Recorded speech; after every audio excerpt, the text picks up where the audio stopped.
I left my 4-year-old daughter with my mother-in-law to go on a business trip, but I had to turn back. I had forgotten my passport. The scene I walked into forced me to call the police immediately. Before we continue, please, tell us where you're from and how old you are. We truly appreciate getting to know our audience. Enjoy the story, friends. This story might stir up such anger and helplessness that you'll feel a lump in your throat. But I hope that in the end, you see more than just the filth of human greed. I hope you see how one woman managed to climb out of total darkness for the sake of her daughter. May it give you at least a little hope. When the department handed me the assignment for a 2-week business trip to our company's headquarters in London, my hands literally started shaking. I sat there, holding that piece of paper, my head a chaotic mess of emotions. On one hand, I was on cloud 9. I had fought tooth and nail for this opportunity for an entire year, pulling late nights over reports, balancing the house and the job. If I handled this trip right, the path to a senior VP position was practically official, and with it, a real salary.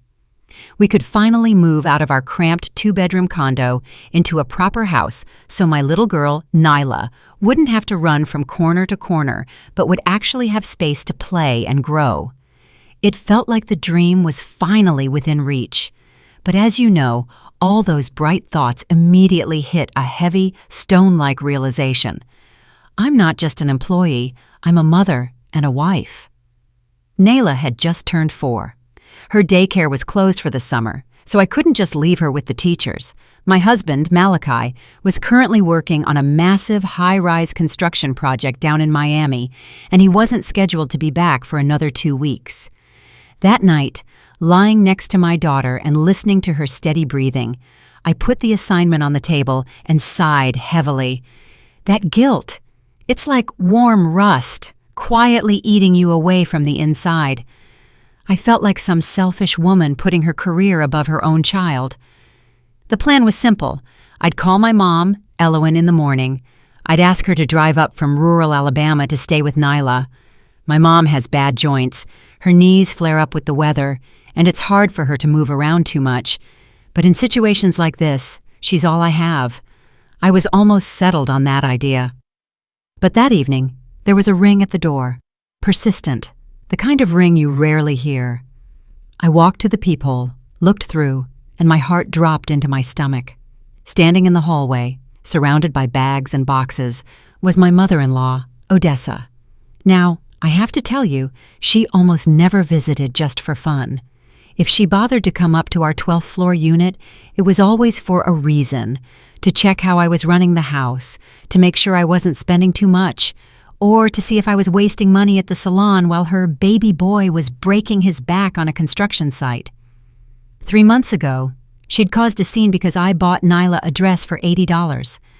She called me a spendthrift, lazy, and practically an enemy of the family. And yet, there she was, smiling with every wrinkle on her face like a sweet grandmother from a storybook. "Oh, honey, by the time I got up that elevator, I thought I'd lost my breath," she sang with a strange, uncharacteristic sweetness. "I brought you some yardbirds and some greens from the garden. That grocery store food in Atlanta is nothing but chemicals. All kinds of sickness come from that store-bought mess." I rushed to take the heavy bags from her. Inside, I was a mix of surprise, suspicion, and gratitude. I invited her in, poured her some cold water, and gathering my courage, cautiously told her about the trip, how I had to fly out, but I was worried about Nyla. I expected her eyes to narrow, for her to start her usual routine.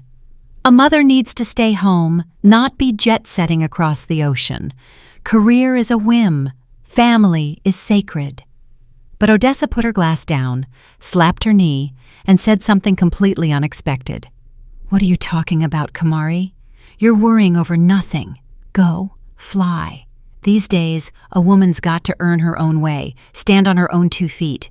Or do you want to spend your whole life in the kitchen looking at the floor while everyone looks down on you? My Malachi is already working himself to the bone. You're smart. You need to help the family. And don't you worry about Nyla. I'll stay with her. I'm her real grandma, her own flesh and blood. You think I'm going to let her go hungry?" Her words wrapped around me like a warm blanket.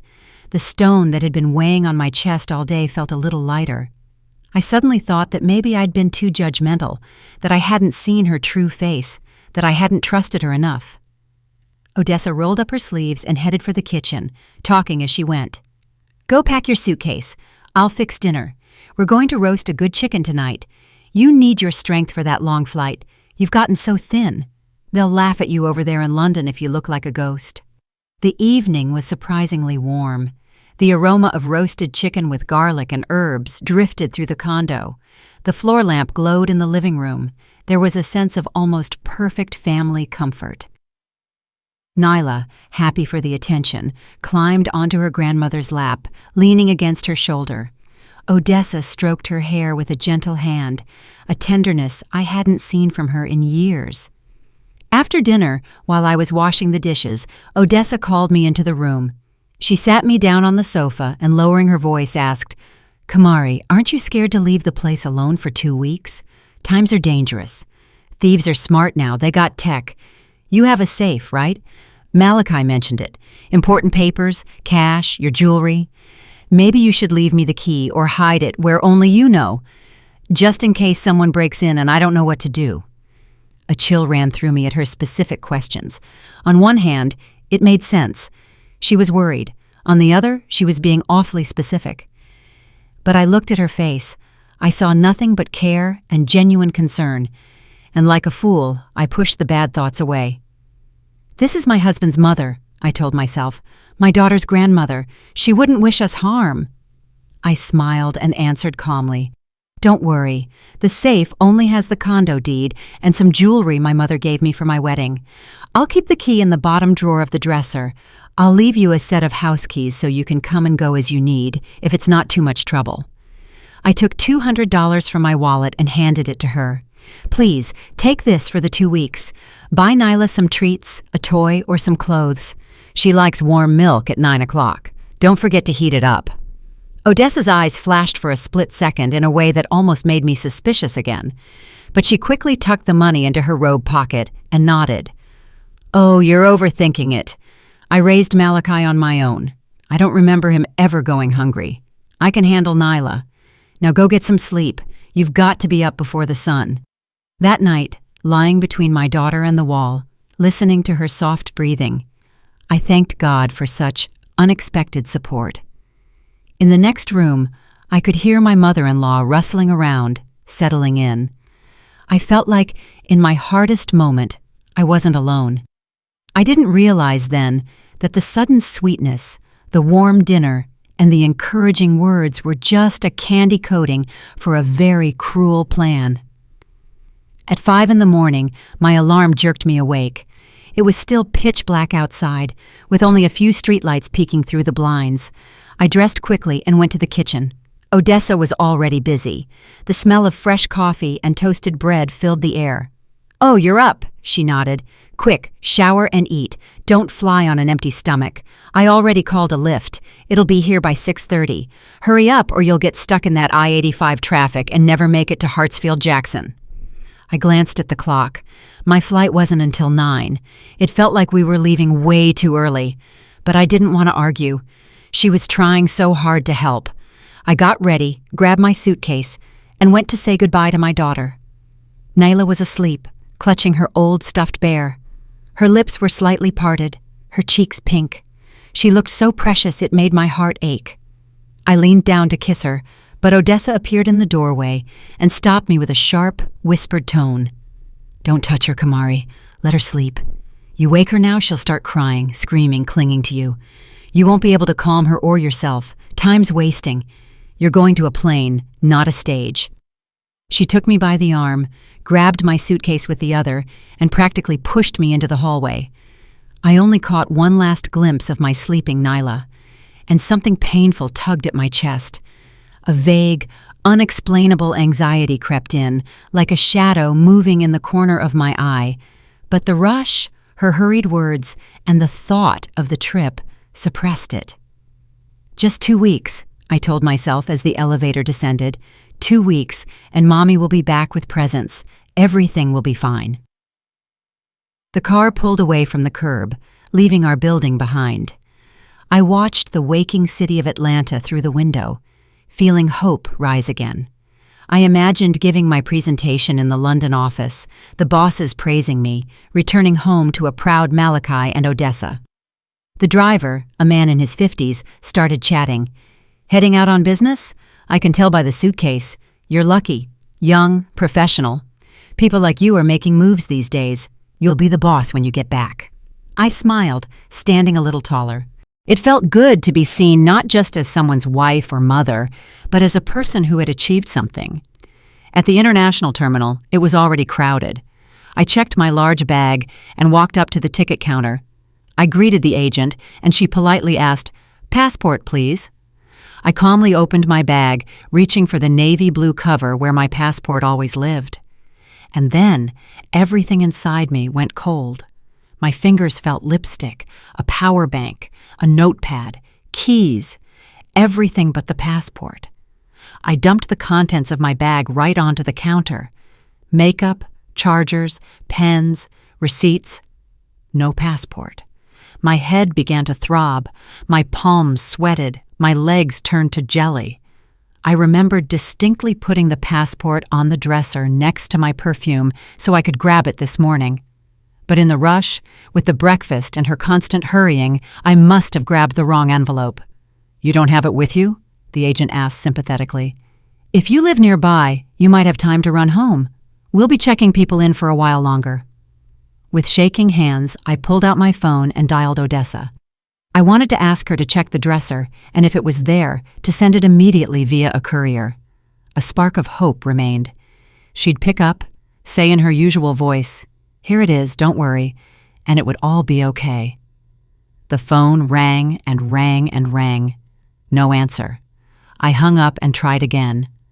A third time, a fourth, a fifth. Nothing but long, hollow rings that felt like needles in my heart. It was strange. She had seen me off less than an hour ago. She was wide awake. Her phone was always on full volume in case her son called. Why was she silent now? Maybe she's in the kitchen, or the water's running, or she's busy with Nyla, I tried to tell myself. Any mundane explanation felt better than the panic rising in me. I called Malachi. I got the dry, detached, automated voice. "The subscriber you are trying to reach is out of the coverage area." He was deep on that construction site and couldn't help me either. I realized I had no choice. I retrieved my bag from the counter, turned around, and practically ran for the exit. I hailed a ride back. "Please, as fast as you can," I pleaded with the driver. "I forgot a very important document. If I make it, I might still fly. I'll pay extra. Just hurry." The car sped down the highway, but for me, time had turned to sludge. I kept dialing my mother-in-law, listening to the rings, getting no answer. That light anxiety had turned into a heavy, physical fear that made my stomach knot. The morning scene kept playing in my head. How she didn't let me kiss Nyla, how she literally pushed me out the door, how her eyes lit up when she took the money. All these tiny, insignificant details were suddenly forming a picture I hated. I pressed the phone to my ear, whispering to myself, "God, please let this just be my crazy imagination." I wanted to arrive and see Nyla hugging her grandma, laughing. I wanted to see oatmeal on the stove and my passport on the table. I wanted to be just a nervous, paranoid woman. I didn't know then that this was just the beginning of the worst nightmare of my life. When the car finally pulled up to our building, it was just after 7 in the morning. I paid the driver, didn't even wait for change, and ran inside. Malachi and I always joked that our 12th floor view was like being in a bird's nest, but in that moment, the elevator felt like the slowest machine on earth. My heart was pounding in my throat. My head was spinning.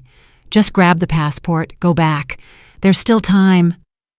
When the elevator doors opened, a chill hit me. The hallway felt cold, even though the building was always climate-controlled. I walked toward our door, past the Nayla's Happy Home sign Malachi had proudly hung. At first, I thought I was imagining things, but the closer I got, the more I realized something was wrong. The outer door was closed, but the inner door was slightly ajar.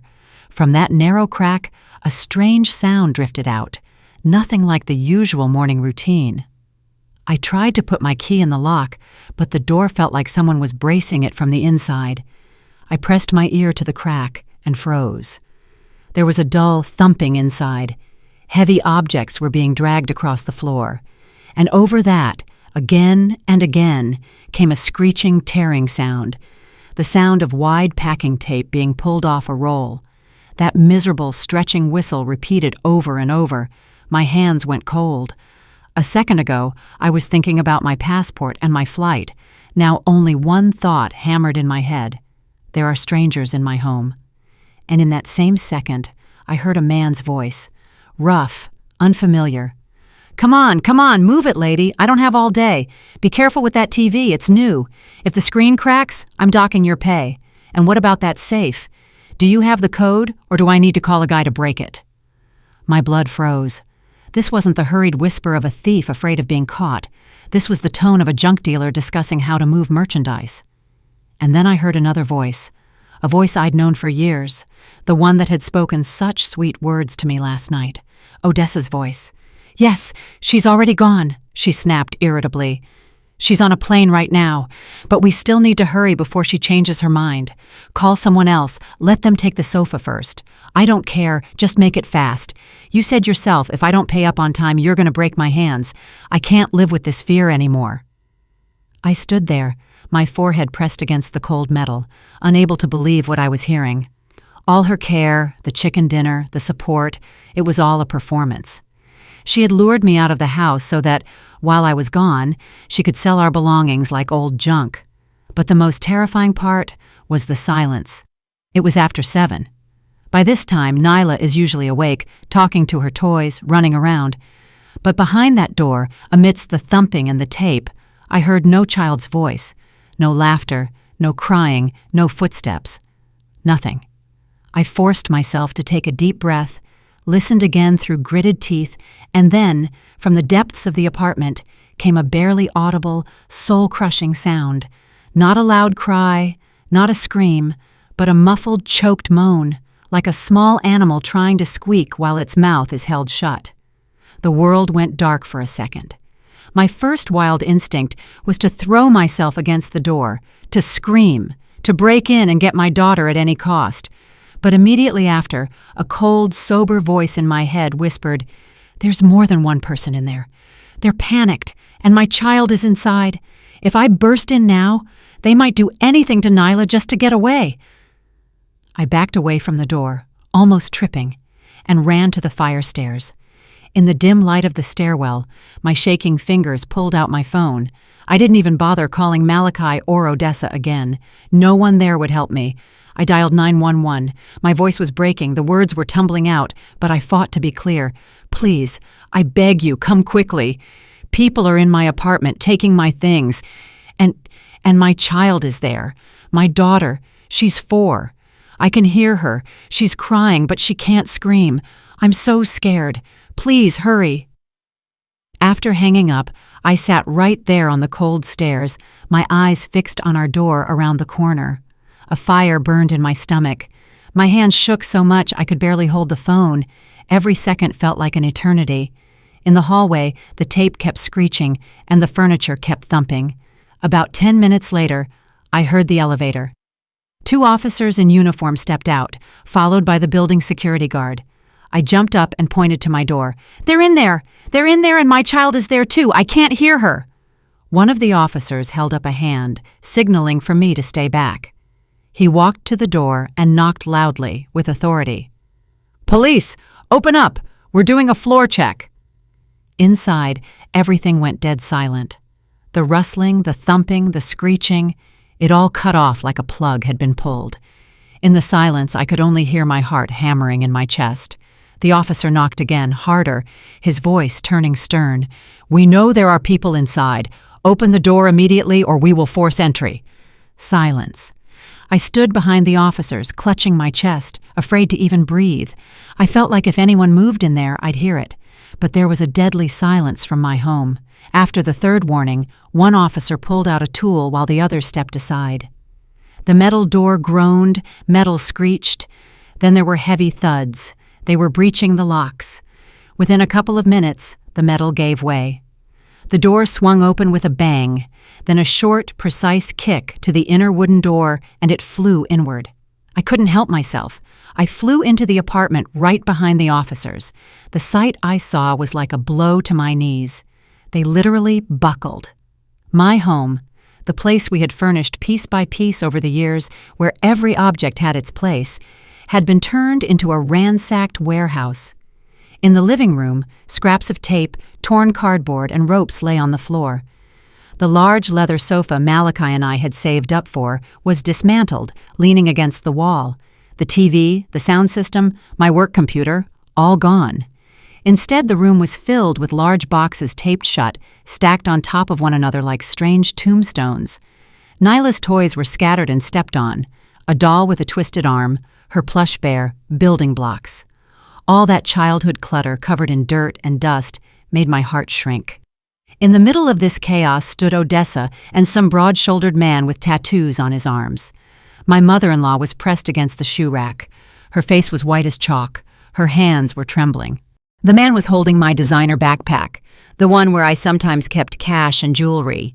Seeing the uniforms, he flinched, trying to sneakily drop the bag. But an officer barked, "Freeze! Hands behind your head!" I turned my gaze to Odessa.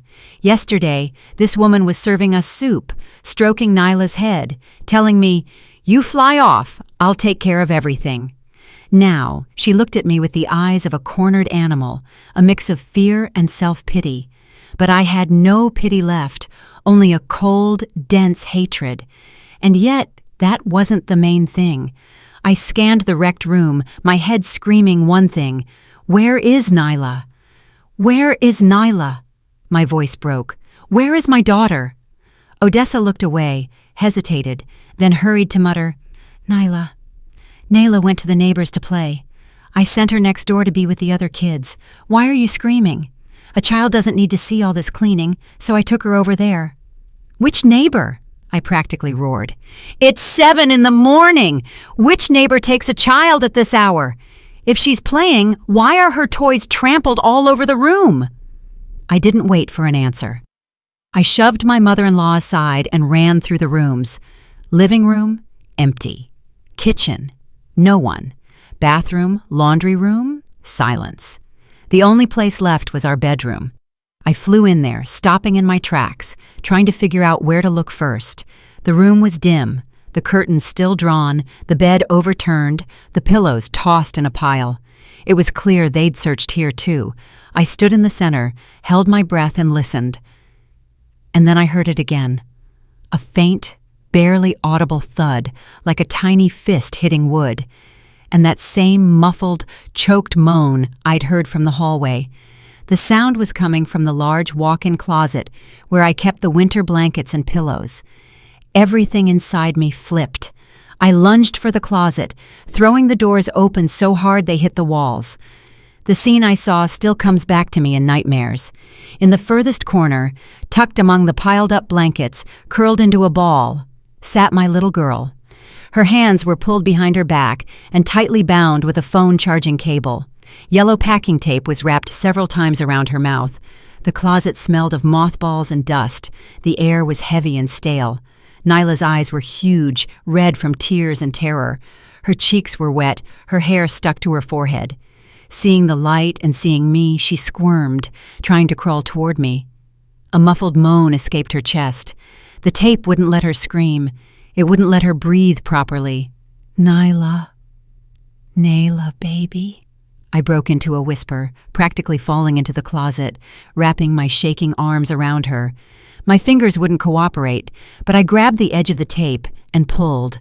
The sticky adhesive came off her delicate skin with a sickening sound. I tried to do it slowly, carefully, but under the tape, she already had red welts. Her skin was irritated, even torn in places. Nayla winced in pain but endured it. As soon as her mouth was free, she burst into loud sobs. "Mommy, save me!" The sob between her words cut through my heart. "Grandma is bad. She's a bad person. I was so scared. Mommy, don't go!" With trembling hands, I untied the cable from her wrists. Dark, blood-filled marks were visible there too. I pressed her to me, feeling her small body shaking with sobs. My tears mixed with hers, and in that moment, everything in me changed. fear, panic, even pain. It all moved to the background. Only rage remained, a rage I had never known before.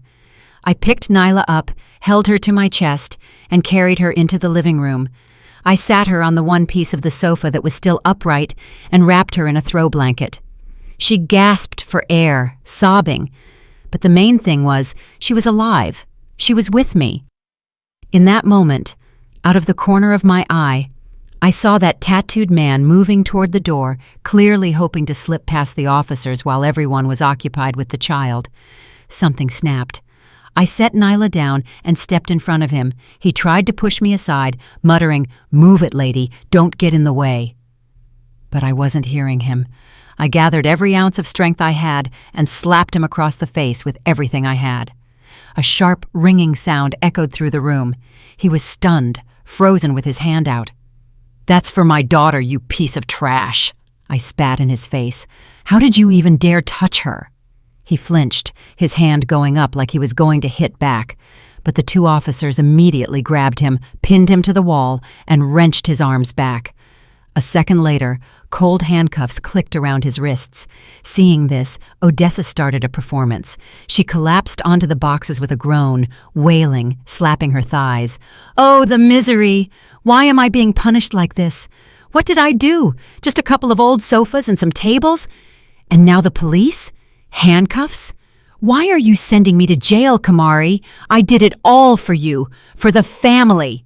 She conveniently left out the part where she bound and stuffed her granddaughter into a closet. The man with the tattoos didn't miss a beat either, speaking in a sugary sweet voice. "Officers, listen.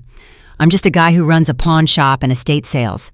This woman called me, said her kids were moving overseas, clearing out the apartment, new furniture, but they needed cash. We agreed over the phone. I came to pick it all up. I didn't know there was some family drama.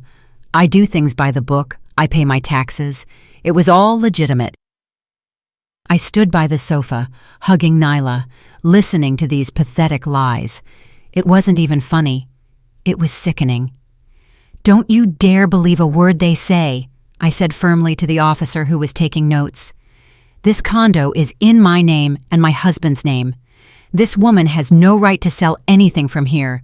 And what they did to my child, that's not a family dispute. It's kidnapping, child abuse, and organized theft." The officer looked at me, then at the crying Nyla, at the cable marks on her arms, at her scratched cheeks. His face darkened. "Enough with the theater," he snapped at Odessa. "You can explain it all at the precinct. For now, we see an attempt to illegally sell stolen property and clear signs of felony child abuse." He closed his notepad and nodded to his colleagues. "Pack up everything they collected. We're marking it all as evidence. These two are coming with us." Odessa, hearing the word precinct, grabbed onto me, clinging to my sleeve. "Kamari, baby, tell them to let me go. I'm an old woman. I'll die in there. You're good. You're kind. Don't ruin me. It was all him." She pointed at the junk dealer. "They forced me. They threatened me. This is a disgrace to the whole town, to the whole family." The words were the same as always. Disgrace. Family. What will people say? But all I saw were the red marks on Nyla's wrists and the terror in her eyes. I looked my mother-in-law straight in the face, cold, without a shred of pity. "You can tell the judge about disgrace when he's sentencing you. When you were taping your granddaughter's mouth and stuffing her in a closet, you weren't thinking about disgrace." I turned away, held Nyla close, and walked toward the door. Inside, another wave was rising. Not just anger, but a heavy, dark premonition. I didn't know how much more dirt and truth would come out in the next few hours, but I knew one thing. There was no turning back for me and my daughter. At the police station, there was almost no air. The interview room was small, the windows narrow, a faint smell of old coffee and floor cleaner lingering. I sat on a hard chair holding Nyla. Exhausted by fear and tears, she had fallen asleep in my arms, her little fingers clutching my sweater as if she feared I'd vanish again. Across from me, at the desk where papers rustled, sat Odessa. Her head was down, her eyes on the table, her fingers twisting a tissue.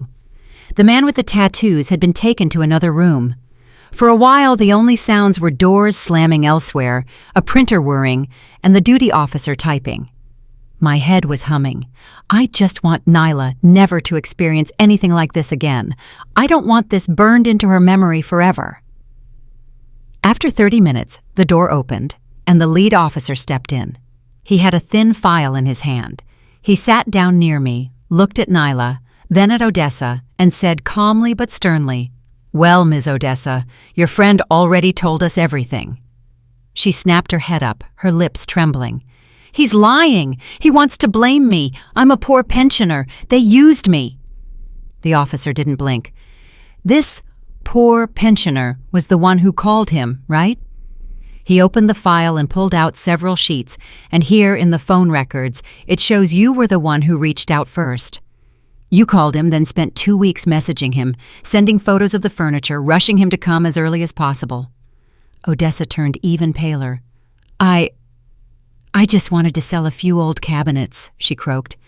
"Your things were unnecessary anyway. You're young. You'll buy new ones." "Cabinets?" He raised an eyebrow. "Here's the printout of your chat. I'll read it out loud. Take everything, the sofa, the TV, the washer, the dishwasher. The place is practically new, the tech is expensive, but I'll give it to you cheap. Just bring cash and help me clear it out before noon." "How are we supposed to take that, Odessa?" She was silent, biting her lip.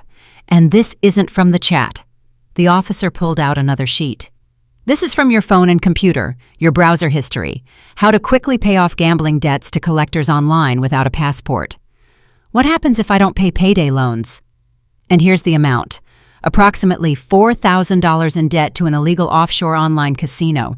$4,000, Odessa. That's not just a few cabinets. I sat there, clutching Nyla, feeling a chill run down my spine. I knew she loved money, knew she counted every penny, but this... Odessa shook her head at first, as if brushing it off.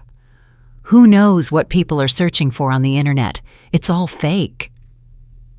The officer sighed wearily and pulled out his phone. "We already checked your records in your hometown in Alabama. Neighbors complained that some tough guys were coming around, knocking at night, shouting, threatening. Once they even kicked the door in. Collectors, as you call them. You told them you'd sell everything, even your son's house." She suddenly went limp, sagging in her chair. Her voice became a rasp. I didn't want to. It just happened. At first, I was just playing a little bit. You know, $50, $100 at night so no one would see. I'd go in, there'd be lights, music. You won. You're lucky. I even withdrew money a couple of times. And then it just spiraled. I lost. I wanted to win it back. Lost again. Took out payday loans. The interest was crazy, like a snowball. She looked up at me, her eyes wet and red. Then they came to my house. 3 times. They said if I didn't pay soon, they'd break my arm and tell everyone in town my business. I was in terror. I couldn't sleep. All I could think about was where to get the money. And then you, Kamari, started talking about London. I thought, she swallowed, I thought since you were the one paying for the condo anyway, you'd just get new stuff. I just needed to get out of this nightmare. I would have paid you back eventually. Honestly, I didn't mean any harm." "No harm?" My inside was boiling. Nyla, bound and gagged in a stuffy closet, flashed before my eyes. "And you think that's no harm?" The officer, as if reading my mind, looked at her and asked quietly, "Tell us about the child, Odessa. Who came up with the idea to bind and gag your granddaughter?" She sobbed. "I just wanted to make it a game. I told her we were playing hide and seek. She was acting up, calling for her mommy. My nerves just snapped. I threatened her, told her if she didn't stop screaming, I'd leave her on the street, that her mommy had flown away and wasn't coming back. And when those men started moving things, I got scared she'd run out into the hall and scream. I tied her hands, taped her mouth, and put her in the closet for just a little bit. I thought we'd be done quickly and I'd let her out." "For just a little bit," the officer repeated coldly. "A 4-year-old child in a closet without air." He clicked the file shut, as if ending a sentence. I looked at her and realized that no matter what she said, there was no going back. This wasn't just a difficult mother-in-law or a greedy old woman. This was a person who, for the sake of her own skin, was ready to use our home as an ATM and her own granddaughter as a nuisance to be silenced and stuffed in a corner. After the report was finished and all the signatures and data checks were done, Nyla and I were let go. A doctor examined Nyla, making notes of the bruises, the marks from the cable, and the irritation. He promised a full report later. When we left the precinct, the day was hot and humid. The sun was blinding. After that dark room, the light felt like a knife. I found a small sidewalk cafe nearby, sat down, and put Nyla on my lap. She yawned, her forehead against my chest. Her little fist was still clutching my shirt. A waitress came by. I ordered tea and something light for Nyla, but neither of us really wanted to eat. I pulled out my phone. It was time to call Malachi. He picked up on the third ring. His voice was sleepy, annoyed. The sound of a construction site was faint in the background. "Kamari? What's up? Are you there yet? What time is it? I'm on the site. I wanted to sleep for at least an hour." I took a deep breath. "Malachi, listen to me carefully. I'm not in London. I was just at a police precinct in Atlanta. Your mother was just arrested for theft and for what she did to our daughter." There was a snort on the other end, a disbelieving chuckle. "Are you serious right now? Maybe the flight made your head spin? Mom is at home with Nyla. She's probably showing her new dolls. What police precinct? What theft? What are you talking about?" I felt the familiar anger rising. Arguing was pointless. I put the call on speaker, stood up, and walked closer to the precinct gates where sirens were still audible. An officer was just leading a suspect out in cuffs, reading him his rights. The sounds were unmistakable. "Do you hear that?" I asked quietly. "If you want, you can drive up here and see for yourself how your holy mother is being led away, how she's going to wail." Without letting him get a word in, I continued, my voice trembling but clear. "Listen again. Your mother has $4,000 in debt from an online casino. She brought men from a pawn shop to our home to sell everything, the tech, the furniture, for pennies. She tied Nyla's hands, taped her mouth shut, and stuffed her in a closet so she wouldn't interfere. If I hadn't forgotten my passport and come back, we'd be living in an empty shell right now, and our daughter could have suffocated in the dark. Do you understand the scale of this, Malachi? This isn't a joke, and it's not me being hysterical."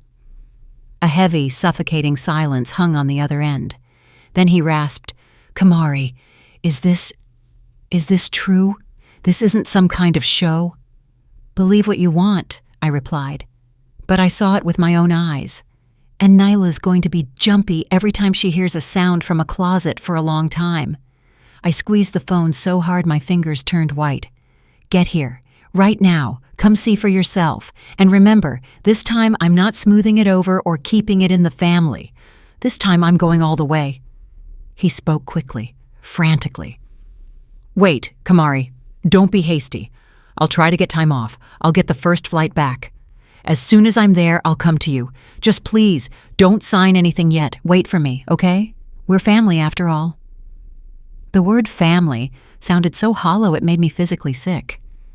"Family is when you protect a child, not stuff them in a closet for an old woman's debts," I said softly, and hung up. Nyla and I didn't get home until evening. The front door was mangled. The metal where the police had forced entry was held together by temporary bolts. Dents and scratches were everywhere. To me, it looked like a scar. Right here, in this spot, my old life had broken. The apartment still smelled of strangers' boots, dust, and tape. I led Nyla to her room by some miracle.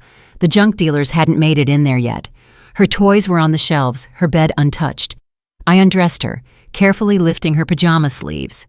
Purple and red marks circled her wrists. There were welts on her skin, like burns. Her cheeks were still rough with red patches where the tape had torn her skin. I filled a bowl with warm water, soaked a soft cloth, and began to gently wipe her hands and face. Nyla winced, but endured it, only whispering through her sobs, "Mommy, don't leave again. Don't fly away." "I won't go anywhere," I repeated like a mantra. I'm right here. It's over, baby. It's all over. When she finally fell asleep, I went into the living room and surveyed the battlefield. Instead of pain, a cold, stubborn feeling took root in my chest. I had to count everything, understand the scale, gather evidence so no lawyer could later call this a family squabble. I walked through the rooms, making a list of what was in the boxes, what had been taken, where they had tried to pry into the walls. In the bedroom, my eyes landed on the safe. They had clearly tried to rip it from its niche. The drywall was crumbled, the paint chipped, fresh scratches on the door. I punched in the code. The heavy door groaned open. The folder with documents, the bank books, the box with my mom's jewelry, everything seemed to be in place. I exhaled in relief, but then I noticed that the small internal drawer where I kept emergency cash looked off. I always stacked the bills neatly by denomination, but now the stack was noticeably thinner and messy. I wonder how Odessa knew about the safe so easily. Flashed through my mind. Did she know the code? Or had Malachi slipped up and told her? I closed the safe, noting that I needed to deal with that separately. For now, it was more important to clean up the mess, so Nyla wouldn't wake up to this nightmare. I spent half the night rushing through the apartment with a cloth and trash bags. I stacked the evidence boxes in a corner. The police had signed and sealed everything, saying it would be returned after the court case. The smell of tape was stuck in my nose. I felt like I'd never get it out. Around midnight, the lock on the front door clicked. Malachi had arrived. He looked exhausted, rumpled, his eyes red from lack of sleep. The first thing I expected to hear was, "Where's Nyla? How is she?" Or at least, "How are you? Are you okay?" But he took a few steps into the hallway, looked at the broken door and the boxes and said, "Kamari, what's the deal with Mom? Are they really pressing her? Did you drop the charges? Tell them it was a misunderstanding." I looked at him as if I was seeing this man for the first time in my life. "Does it even interest you if your daughter is alive?" I asked slowly. "Or is the only important thing right now how Mom is? Did they hurt her?" He flinched, shaking his head. "No, of course, I know Nyla is with you. You wouldn't leave her. Yeah, she was scared, but kids forget things fast. But if Mom goes to prison, that's a disgrace for everyone. Imagine what they'll say back home. Kamari, let's just handle this as a family. Drop the charges, we'll work it out quietly." I laughed nervously, not even recognizing my own voice. Dry, alien. "As a family," I repeated. "You go in there, you look at the bruises on Nyla, at the marks from the cable, then tell me again about as a family. The one you call Mom sees me as nothing but an ATM and someone whose home she can sell for her bets. Do you understand she has thousands of dollars in debt? What were you going to pay it with? The house? My mom's jewelry? We just give it all to her as a family." Malachi sat on a chair, head in his hands. "Mom made a mistake," he muttered. "Yeah, she did something stupid. No, she raised me alone. You know that. She went without her whole life just to give me a chance. And now what? I'm supposed to abandon her in her old age when she's really scared? If she goes to prison, I'll never forgive myself. I'll work as much as I need to. 2 shifts, 3, I'll pay back every cent. Just please help Mom sign the papers. Let the court see we're a family, that nobody was truly hurt." "Nobody?" I stood up, feeling my blood boil. "To you, your daughter being tied up, gagged, and stuffed in a closet is nobody hurt? The fact that the child flinches at every sound is nothing? If you want to be a good son, be one. Go to your mother, sell your land, pay for her lawyers, run to the hearings, but I am not going to trample over myself and my daughter for your family honor." He went silent, only smoking nervously on the balcony, one cigarette after another. By morning, the ashtray was overflowing. The next morning, while I was giving Nyla oatmeal and cocoa, the phone rang. It was the lead investigator. His voice was professional, but there was a distinct tone to it. "Sophia, good morning. During the search of Odessa's personal belongings, we found something important related to your apartment. We need you to come to the precinct today. We need your confirmation." I went pale. "What exactly did you find?" I asked, though my gut was already sinking. "It's better if you see for yourself," he replied. Let's just say it's not just about the furniture. I hung up and sat there for a while, staring at a single point. I had a strange feeling that I was standing on the edge of another abyss I hadn't even suspected yesterday. And the worst part was, somewhere deep down, I already guessed that this would involve not just my mother-in-law, but the person I had once trusted with the key to my life. I went to the precinct in the afternoon when the heat in the city was so intense it felt like the asphalt was melting. I left Nyla with our neighbor, Mrs. Thompson, the only person in the building who hadn't turned away, who had volunteered to help. The investigator's office was cool. An AC hummed on the windowsill, stacks of folders everywhere. The investigator, the same man I'd spoken to yesterday, nodded toward a chair. "Sit down, Sophia. We need you to see this and confirm." He put an old, worn tote bag on the table. I recognized it immediately. It was the one Odessa used for the grocery store. He pulled out a rustling plastic bag and poured several pieces of jewelry onto the table. A chain, a couple of rings, earrings. "Is this yours?" he asked. I leaned in. My stomach knotted. These were the exact gold pieces my mother had given me for my wedding. I had foolishly kept them in the top drawer of the dresser for easy access instead of the safe. "Mine," I said quietly. "They should have been at home in the bedroom dresser." He nodded, put the jewelry in a separate evidence bag, and then pulled out another folder. A familiar one, thick, with a navy blue cover. My heart dropped. "Do you recognize this too?" I took the folder. Inside was our original condo deed. I remembered clearly hiding it in the furthest corner of the safe behind other documents. "This," my voice betrayed me. "This is the original. It should be at home, in the safe. How did she have it in her bag?" The investigator looked serious. "That's a good question. No, that's not all." He pulled out another sheet of thick paper with seals on it.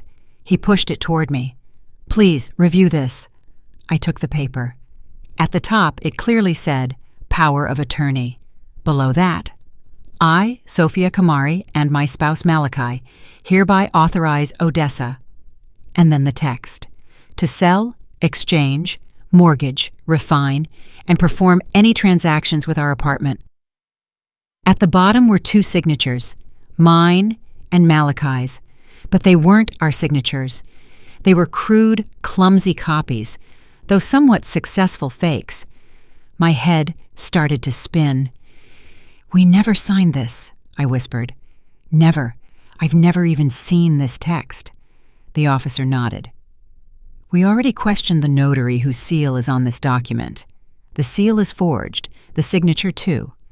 Odessa confessed she found someone through acquaintances who does this kind of work. Naturally, you knew nothing about it." He flipped the page and pointed to a line. "Here, the amount for the proposed mortgage is listed, $50,000. The plan was simple: clear out the furniture, then immediately mortgage the apartment using the power of attorney, get the cash, pay off part of the debt, and, well, you understand. If you'd come back even a day later, you might not have had an apartment anymore." "Likely," he answered calmly. "The bank application was already filed. We confirmed that too. A bank employee said a woman came in with the deed and the power of attorney. They just hadn't finalized the deal yet." He looked at me intently. "So, Sophia, I'll say it again. This isn't a family squabble. This is a laundry list of crimes, fraud, attempted theft of real estate, all against a backdrop of existing gambling debts. It's a criminal enterprise." I didn't answer. A lump was in my throat, like I'd swallowed sand. I just squeezed the deed in my hands, as if letting go would mean it would end up in someone else's bag again. When I left the precinct, the sky was low and heavy, like a pot lid before a storm. One question kept spinning in my head. Did Malachi know? Or was he living in rose-colored glasses like me, believing his mother was a saint? I had no answer. By evening, his whole family evidently knew what had happened. My phone didn't stop. Calls, messages. I didn't answer a single call, but I read the texts. "What are you doing, you snake?" wrote a cousin. "Aren't you ashamed to lock up an old woman who raised her son alone? Do you think you're going to keep the place for yourself while we stay silent? You destroyed our family. Be cursed if you don't drop those charges." Not one of them asked about Nyla. Not one. Is the child okay? Is she healthy? To them, there was only one victim, Odessa. The fact that this victim had tied up her own granddaughter and stuffed her in a closet to sell stolen goods was, apparently, a minor detail. Malachi went to stay at a motel near the precinct, wanting to wait while his mother was being questioned. He returned in the morning. He looked destroyed, unshaven, as if he'd aged 10 years in a single night. But the moment he walked in, I knew he hadn't come to talk about his daughter. He walked silently into the kitchen, sat down, pulled out his phone, and slid it across the table. Look.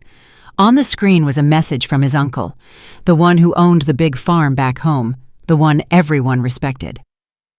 "If you don't drop the charges against your mother, I'm cutting you out of the will. I don't keep traitors. A mother in prison is a disgrace to the whole county." Malachi looked up at me. "Do you understand what you're doing? Because of this trial, we're disgracing the whole family." He's not joking. He has land, cattle. He wanted to leave it all to me. And now, if Mom goes to prison, he won't let me on the property. I didn't even know what to say at first. Then I just went to the room where I'd already put the deed and the forged power of attorney in a folder. I came back and tossed them on the table. "Look at this instead of your text messages." He unfolded the papers. His eyes darted across the lines. His face turned pale. "What is this?" "That's the original deed to our home that I had to get from evidence," I said steadily. "And next to it is the power of attorney your mother was going to use to mortgage our home for $50,000. See? My signature and yours. Except we never signed them. She found someone to forge them. She went to the bank. She just didn't finish the job." Malachi stared at the paper as if it were written in a foreign language. Then he whispered, "Mom, really? She was going to?" He went silent, then spoke quickly, clinging to an excuse. Maybe she wasn't actually going to sell. Maybe she just needed time to rotate the money. She'd take the loan, pay it back over 10 or 15 years, and we wouldn't even notice. She's not her own enemy. She wouldn't put us on the street. She was probably thinking of how to save everyone. I looked at him and realized he was ready to twist logic into any knot, just so his mother could remain a misunderstood grandmother instead of a monster. "Listen to me carefully," I said quietly. "A normal person who loves their children and grandchildren doesn't forge signatures and steal deeds to gamble away their future. And they certainly don't tie up a 4-year-old and stuff her in a closet. This wasn't a mistake. It was a choice." He squeezed the paper, his knees shaking. "Kamari, I'm begging you." His voice broke. "Don't be rash. Let's try to fix this. Mom admits she's wrong. We'll negotiate. A lawyer will help. You drop the charges. The court will see it's a first offense, a family conflict, not some gang. I'll work my tail off. I'll pay you back. Everything. Every cent. But if she goes to prison, I won't survive it." The rest of the family was pressing through the phone. It was alive in every word. Mom, disgrace, honor. And nearby, Nyla walked with cable marks on her wrists, whispering in her sleep, "Mommy, don't go." Honestly, for a second I broke. Not completely, but I cracked. We spent the next day as if under a glass dome. Malachi paced the apartment, gloomy, then suddenly started trying to convince me again. "Think about Nyla. If we have a big trial, it'll be in the papers online. She'll grow up and read it. People will throw it in her face her whole life. Your grandma went to prison, and your mom put her there. Is that what you want?" He forgot to mention that Nyla had already been nearly killed in that closet. That evening, after Nyla fell asleep, he suddenly dropped to his knees in the hallway. This man, usually strong, stubborn, was on his knees like a boy, his forehead pressed against my hand. "Kamari," he said hollowly, "I'm begging you, Please, save my mom. Yes, she's wrong, but she's my mother. She gave me life. I've felt indebted to her my whole life. If she goes away, I'll spend the rest of my days a traitor. I'm not asking you to ever speak to her again. You can ban her from coming here. Just make it so she doesn't go away for a long time. Sign the paper saying you don't want to prosecute." And he talked and talked, remembering how she raised him alone, how she hauled bags of potatoes to put him through school, how she sold her last coat when he went into the service. He didn't see what I was seeing now. He was living in the past, and I was in the present, where that same woman was ready to gut our lives for a few $1,000s. At some point, Nayla appeared in the doorway, sleepy, her hair a mess. She saw her father on his knees, started crying, and ran to him. "Daddy, don't cry. Mommy, don't be mad at Daddy." Looking at that scene was unbearable. I stood there and realized that as much as I despised Malachi right now for his blindness, Nyla still loved him. And I had to think not just about my righteous anger, but about how she would live with all of this. "Get up," I said wearily, helping him to his feet. "You're scaring the child." He stood up, wiping his tears, sniffing like a boy. I looked at him and thought, if this were just about you and your mother, I'd have walked out long ago, but Nyla is between us. I'll think about it, I finally exhaled. But keep this in mind. If I agree to anything, it will be only for the sake of my daughter. Not for your mother, not for your uncle, and not for family honor. Malachi seemed to come alive. His eyes lit up. "Thank you, Kamari. Seriously, thank you. You won't regret it, you'll see. I'll fix everything. I'll be different, I swear." I walked past him in silence to put Nyla back to bed. That night, I barely slept. Two shores were spinning in my head. One, principle, justice, the law. The other, the desire for my daughter to still have a father, rather than an eternal war. In the morning, Malachi was up before me, a rarity. He made breakfast, swept the hall, started packing things into boxes, bustling around. It was clear he wanted to please me, to show he was changing. "Kamari," he said when we were alone in the kitchen, "today's the day the investigator said we could file for a family reconciliation statement. If you want, I'll go with you, support you.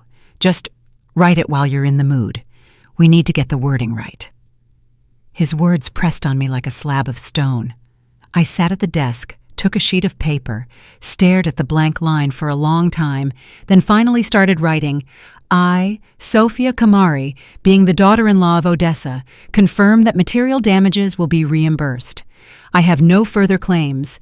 I ask that the court not punish her harshly and consider this a family conflict." Every word felt like sandpaper.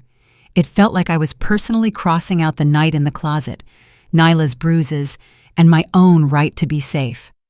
I finished a couple of paragraphs, put the pen down, closed my eyes, and took a deep breath. At that moment, my phone chirped with a notification. A simple sound. Ding! A text from the bank.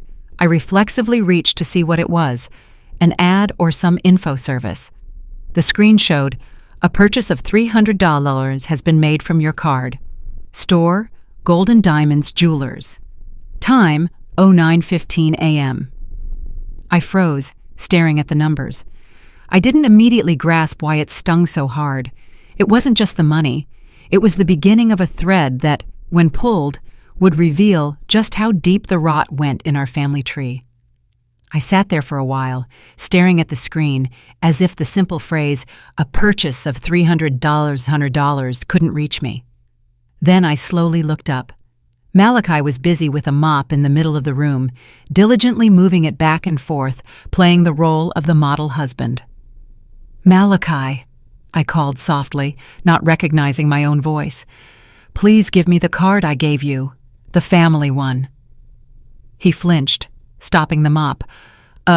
It's in my wallet," he stammered. "I'll find it in a second. It's around here somewhere." "Not somewhere specifically. Now." I stood up and walked closer. "The card. Right now." He started fumbling through his pockets, then the shelves, acting out confusion. I stopped listening. I opened the banking app. It was all there in black and white. A transaction at the jeweler. Today, 09:15 a.m. Before that, ATM withdrawals, some electronic store purchases, top-ups for unknown electronic wallets. The total for the week was nearly $400. The card limit was $500. I turned the phone toward him. "Explain this." "What?" He went pale. "Well, you see, Mom asked for the card a couple of days ago," he said, stuttering. "She said she needed to buy Nyla a few things, some clothes, toys, and she didn't have cash on hand. She'd pay me back, so I gave it to her. I thought she'd spend maybe $20. $20? I repeated. "Mom is currently in lockup, if you've forgotten, and the purchase at the jeweler was this morning. Who do you think is spending money from our card with her hands right now?" He blinked blankly, as if it had just hit him. "Maybe she asked someone," he whispered. "Maybe that pawn shop guy or someone else." My inside was boiling. "Malachi," I said very calmly, "this is money I work for. This is the card I set up in my name and gave you as an authorized user so you could pay for things on the job site. And now your mother is buying gold with her friends using my earnings. It wasn't enough that she wanted our furniture and our condo. Even from a cell, she's continuing to bleed us dry." The words led me to the next thought. My back went cold, like someone had rubbed ice on it. If she isn't ashamed to take a credit card even from there, then what about the safe? I shoved Malachi aside and practically ran into the bedroom. I punched in the code and opened the heavy door. Everything seemed to be there. The deed, the copy I'd kept, the old bank books, my mom's earrings in their box. I reached for a small, lacquered box made of dark red wood. That box smelled like childhood and my mother's sacrifices. 5 small gold bars that she bought when she sold her small plot of land and her house back in Alabama. She had said then, "Honey, a woman should always have her own stash for a rainy day. If a man, God forbid, lets you down, you and the baby won't be out in the cold." Those bars were our quiet safety net, a talisman for Nyla. I opened the box and looked. The 5 gold bars lay there in their transparent plastic cases. For a second, I exhaled. Then I looked closer. The film looked strange, not as smooth. The paper at the edges was yellowed, as if the cases had been shaken, washed, or re-glued. I took one bar in my hand and didn't feel the familiar weight. It was too light, way too light. I held it up to the light. The serial number was the same, but the luster of the metal was dull, not that deep, warm glow I remembered. The edges looked worn. My heart started pounding so hard I could hear it in my ears. I slowly turned toward the door. Malachi was standing in the doorway, pale as a sheet, looking at me with wide eyes. "Malachi," I said, "come here. Look." He took one step forward, then stopped as if he'd hit an invisible wall. That was enough. Everything fell into place. I slammed the box shut, shoved it into my bag, and threw on the first thing I found. I pulled on my sneakers as I moved. "Stay with Nyla," I threw over my shoulder. "I won't be long." He tried to stop me. "Where are you going? Wait, Kamari. Let's be calm." "It's too late for calm," I answered and slammed the door. The nearest jeweler was 2 blocks away. I flew in, nearly knocking people over, and put the box on the glass counter. "Please," I gasped, "check if this is real gold or not. I'm begging you." The owner, a woman in her 50s with a loop on a chain, looked at my face, at my shaking hands, and didn't ask a single unnecessary question. She put on her glasses, carefully took 1 bar out of the plastic, scratched the edge slightly, and dropped a liquid on it. The metal turned gray under the reagent, then a nasty, dark blue stain appeared. She sighed and looked at me with pity. "Honey, this isn't gold. It's copper with a plating. There are a lot of fakes these days. They look very similar. They copy serial numbers. A regular person can't tell." "It can't be," I whispered. "All 5 are the same," she said softly. "I can check them all if you want, but there's no point. Same batch." The world around me seemed to swim. The street noise turned into a hum. I held on to the edge of the counter so I wouldn't collapse. All 5. All of my mom's rainy day fund. All those years she went without so her daughter and granddaughter could have something. It had all been turned into shiny trash. And the main thing was, this couldn't have happened yesterday. This wasn't an impulsive act of panic. This meant the bars had been swapped long ago, that this was a calculated plan. How long have Odessa and Malachi been holding this scheme in their heads? Flashed through my mind. How many times had they laughed at my stupidity when they saw me dusting that little box? I took the fake bars, thanked the owner automatically, and trudged home as if I had weights on my legs. The apartment door was slightly open. Inside, there was that suffocating silence that happens when no one has the strength left to argue or make excuses. Malachi was sitting on the sofa, hunched over, his face in his hands. I walked in silently, opened the box, and dumped the gold right onto the coffee table. The bars clinked hollowly on the glass. "Talk," I said hoarsely. "Since when?" He didn't immediately understand. "Since when what? Since when are they fake, Malachi?" I pointed to the bars. "Since when have you been living with me like I'm an idiot, pretending we have a nest egg?" He slowly raised his head. His face was gray. His eyes were red. His lashes stuck together from tears. But I had no pity for him anymore. "Kamari." He tried to grab my hand, but I pulled away. "Forgive me. I don't even know how it happened." "It was over a year ago." "Over a year," I repeated. "So for the last year, I've been living with thieves and I didn't even know it. Keep going." He swallowed. "Mom came to me then. Remember?" He started. "You were on a business trip.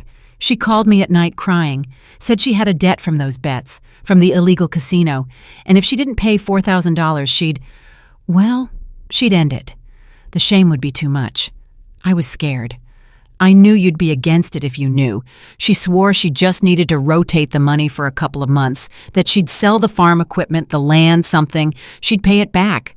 She asked for the key to the safe, said she'd take your bars temporarily as a loan, and she brought these."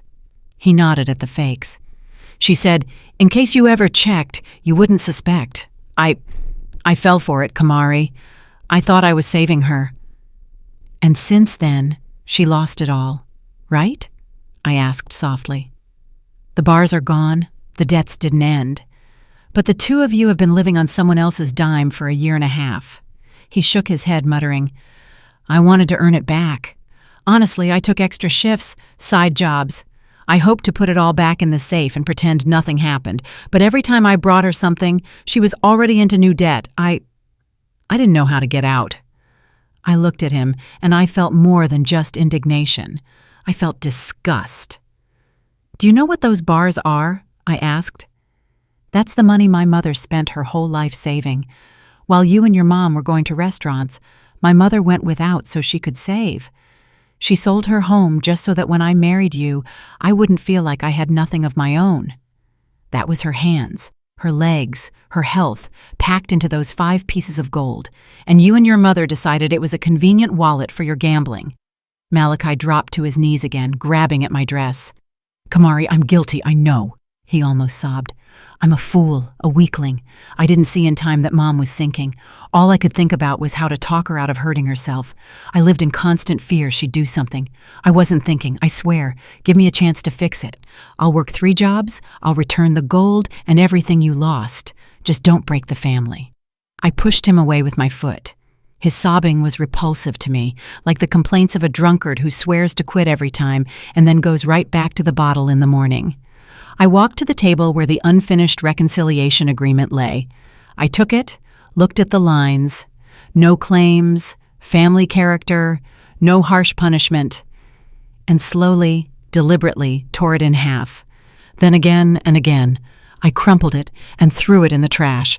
Malachi froze as if I'd ripped out his heart. "Kamari, what are you doing?" he rasped. "You said yourself yesterday you'd think about it." "I said I'd think about it," I corrected him, and I thought, you know what conclusion I came to? That all this mercy for your family is worse than the crime. It's complicity. If I go now and write that everything is settled, you and your mother will very quickly realize you can keep doing whatever you want.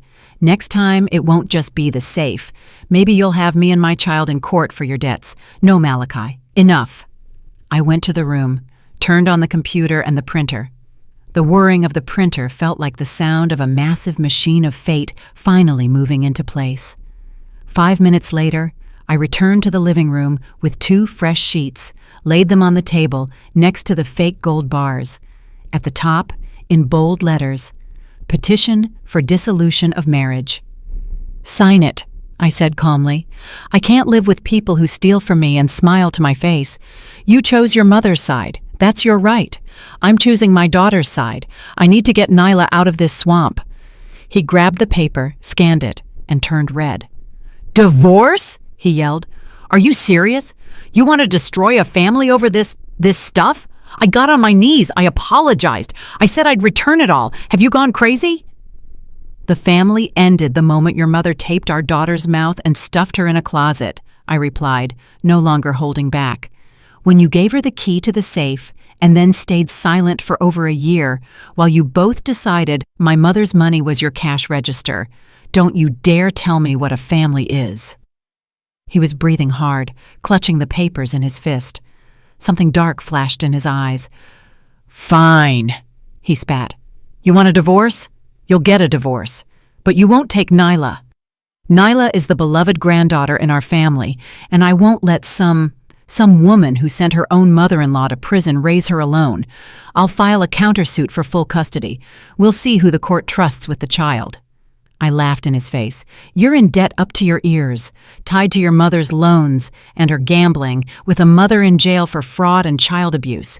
You think a judge is going to listen to you?" He tilted his head with a strange self-assurance. "Don't underestimate me. The condo is in both our names, if you've forgotten. That means in a divorce, it's sold and the money is split. With your salary, where are you going? A rented room on the edge of town? I have the family home back in Alabama. Land. I can easily prove I have better conditions.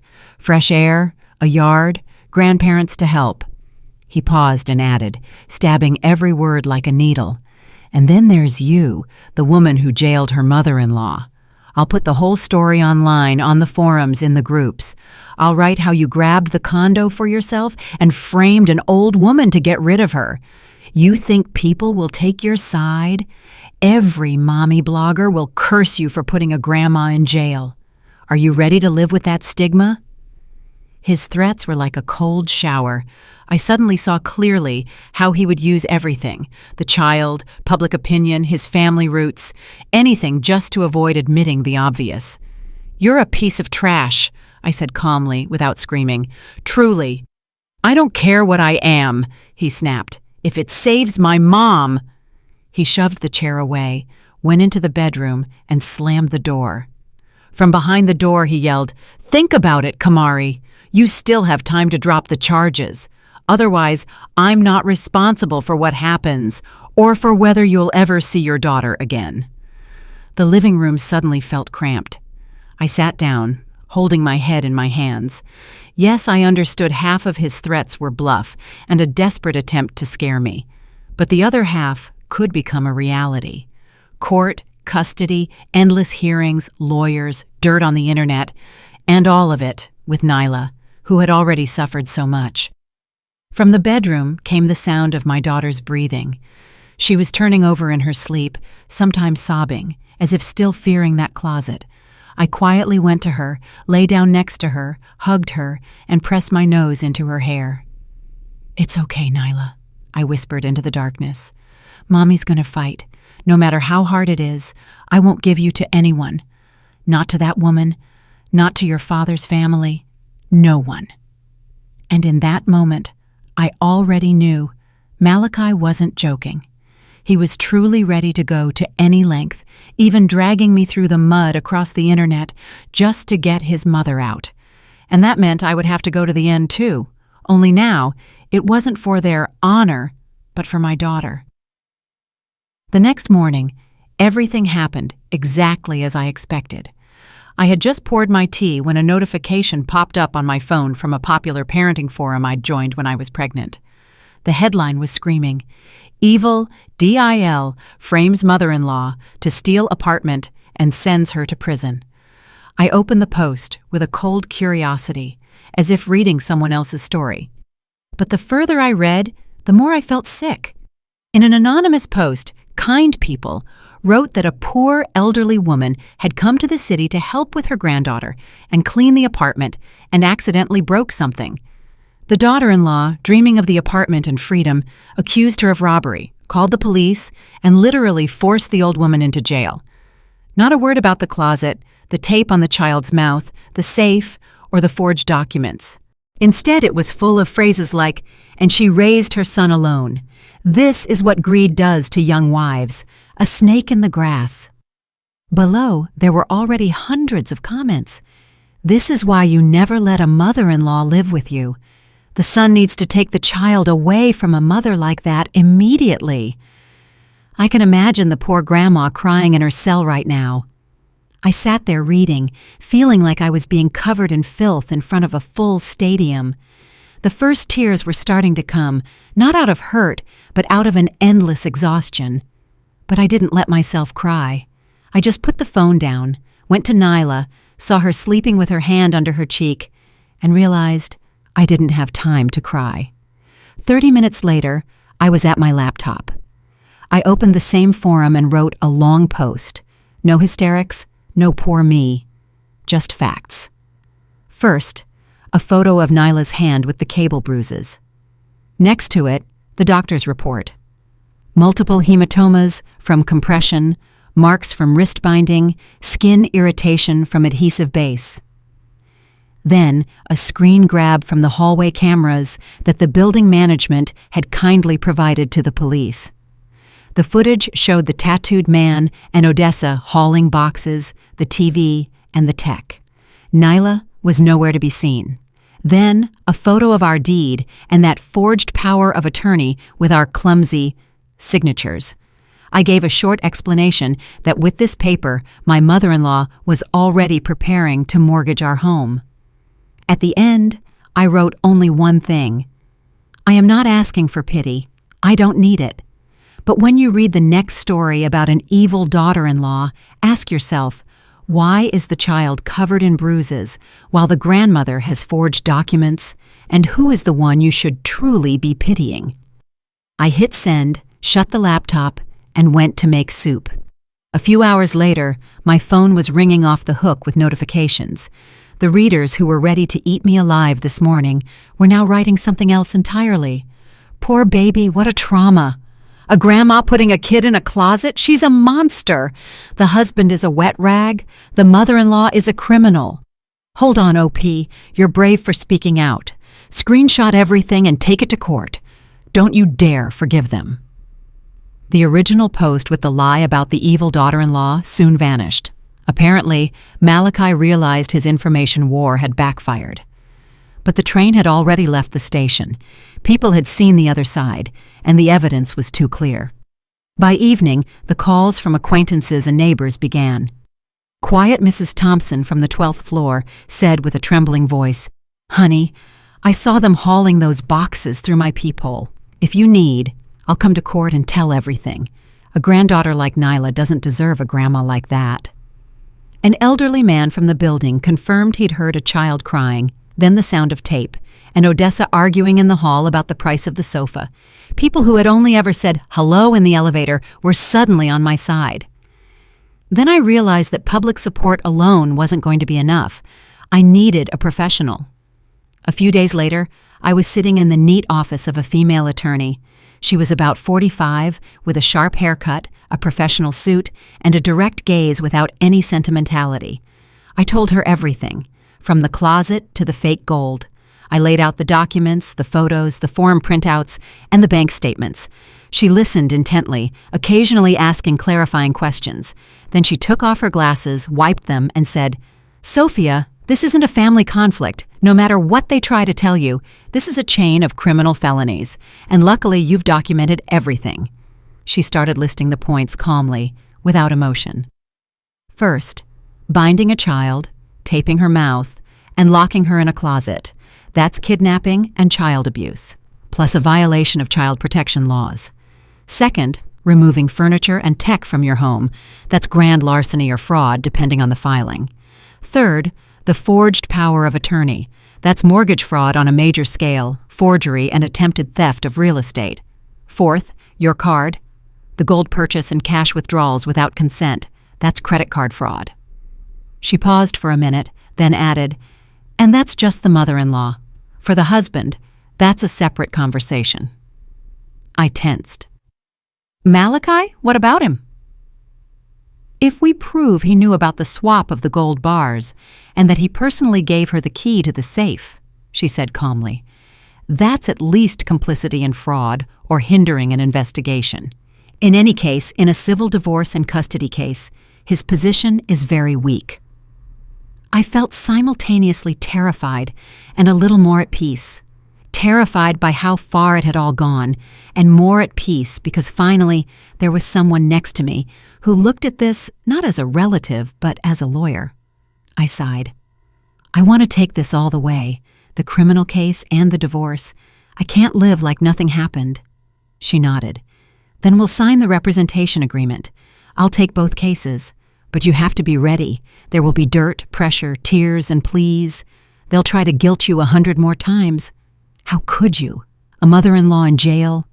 Hold the line. You're protecting a child, and your right to be safe. Everything else is just noise. I signed the papers, and in that moment, it felt like a lock clicked shut inside me. There was no going back. Sometime later, I was called to the jail for a confrontation. In the hallway, it smelled of cleaning chemicals and stale coffee. Metal doors, cameras, corridors. I'd only ever seen this in movies. Now I was standing there with my lawyer and a photo of Nyla in my bag. Malachi was sitting on a bench by the wall, hunched in a rumpled jacket. He saw me and flinched, but he kept his eyes down. There was so much guilt and exhaustion in his gaze that I involuntarily held my breath. But the pity never came. Odessa was led into the interview room by an officer. In the 2 months she'd been in lockup, she had aged significantly. Her hair had gone completely gray, her face had thinned, but her eyes were the same, sharp and piercing. As soon as she saw her son, she immediately reached for him through the barrier. "Baby boy, get me out of here. I'm losing my mind. I'm not a killer. Why are they doing this to me?" The officer pulled her back. My lawyer recorded the session in silence. The investigator turned on the recorder, introduced everyone, reminded them of their rights, and the confrontation began. My lawyer asked questions clearly, a little more sharply than I would have even liked. "Do you confirm that you knew where your son and daughter-in-law kept their safe and what documents were inside? Do you confirm that you went to the bank with the intent to secure a mortgage on the apartment? Are you aware that a forged power of attorney was created at your request?" Odessa denied everything at first, then got tangled in her story. Then, under the pressure of the text messages from her phone and the testimony of the pawn shop owner, she wailed that she'd been forced, scared, and tricked. "It was them! Those collectors!" she sobbed. "They said if I didn't return the money, they'd break my arm and tell everyone in Alabama. I thought, I'll just take a little, then I'll pay it back. I'm a mother. I'm not an enemy to my children." She seemed to forget about the closet and Nyla. As soon as the child was mentioned, a new song began. "Oh, I was just playing with her. We were playing hide and seek. Well, I tied her up a little so she wouldn't run out. It was a joke. I didn't want to hurt her. She's my own flesh and blood." My lawyer didn't hold back. "In the video footage, the child is crying and cannot escape. In the doctor's report, there are marks that don't come from play. Do you understand this is not a joke?" Odessa just turned away, sniffing and repeating, "I didn't mean it. I wasn't thinking." At one point, the investigator announced a break. We went into the hallway. I leaned against the cold wall, trying not to look at anyone. When we were led back in, Odessa wasn't crying anymore. Her face was like stone, her eyes dark. "Does anyone have more questions?" the investigator asked. My lawyer shook her head. She had heard enough. Suddenly, Odessa turned to me. "You." Her voice was a raspy hiss. "You ungrateful snake. I brought you into the family, I gave you a granddaughter, and you put me in prison. God sees everything. Remember my words. How you treat me is how your daughter will treat you. You'll regret the day you locked me up." Her voice made my skin crawl. I walked closer to the barrier so I could look her straight in the eye. "Remember this instead," I said quietly, so only those in the room could hear. "It wasn't me who brought you here. It was your greed and your cruelty. It was you who tied up a 4-year-old and taped her mouth. It was you who stole things and forged papers. I don't curse you. I even feel a little sorry for you. But the only thing you should be praying for now is not for my mercy, but that my daughter might one day be able to forget what you did." She was still screaming things at me as I left, but I wasn't listening. When we were let out, Malachi sat right on the curb outside the jail, covered his face, and burst into tears. People were looking at him and his mother, some shaking their heads, others turning away. In those 2 months, the gossip had spread far and wide. At his construction firm, word had already gotten out that a lead engineer's mother was in jail for fraud and that he was surrounded by debts and lawsuits. A week after the confrontation, Malachi got a call from the office and was told they could no longer work with an employee with such a reputation. He was fired with a severance package just to avoid a bigger scandal. I met him near the jail one more time when I was leaving after another talk with the attorney. "Kamari," he said hoarsely, leaning against a wall. "That's it. My job, my mom, you, Nyla. I've lost everything." He looked like he was aging by the hour, gray, sunken, with the eyes of a hunted animal. "I should have listened to you," he said, looking at the ground. "You were telling me from the start that we had to stop Mom, that it wasn't right. And all I cared about was honor and disgrace. I was a fool." I looked at him and felt no triumph, no malice, only exhaustion. "The price of weakness is always high, Malachi," I said softly. "You're not a bad person, but you turned out to be a very bad husband and father. Instead of protecting us, you covered for your mother, even when she stuffed your child in a closet." He looked up. There was a tiny spark of hope in his eyes. "Maybe it's not too late to get it all back. I'll be different, I swear. Mom's going to get hers, and I realize where I was wrong." I just shook my head. "It's too late. For me, certainly. For Nyla. We'll see what the therapist and the court say." The car my lawyer had called pulled up. I opened the door, and as I sat down, I looked back over my shoulder. Malachi was standing there, his back against the wall, watching me with a hollow gaze. The car moved. In the mirror, his figure shrank until it was just a small dark spot against the gray wall. Ahead was the trial, a real one, with a prosecutor, defense lawyers, and a sentence. And I knew that how that trial went would decide not only Odessa's fate, but the future of my life with Nyla. The day of the first hearing felt as if the weather itself had decided things would be hard. Since morning, a low, heavy cloud had hung over Atlanta, gray like old wool. Rain was pouring down. The asphalt was a black mirror. Cars hissed through the puddles. I walked to the courthouse under an umbrella, my briefcase in hand, and my heart was thumping like a schoolgirl's before an exam. My lawyer walked beside me, confident and composed. On my other side was my mom, who had come up from Alabama, small, thin, in an old raincoat. She held her head high, but I felt her hand trembling on my arm. "Honey," she whispered, "no matter what happens, I'm with you and Nyla to the end." I just nodded. If I spoke, I'd cry right there on the steps. Inside the courthouse, it was stuffy. People whispered, folders shuffled. It smelled of wet clothes and paper. We were led into the courtroom. I sat on the bench for the victims. Beside me were my mom and my lawyer.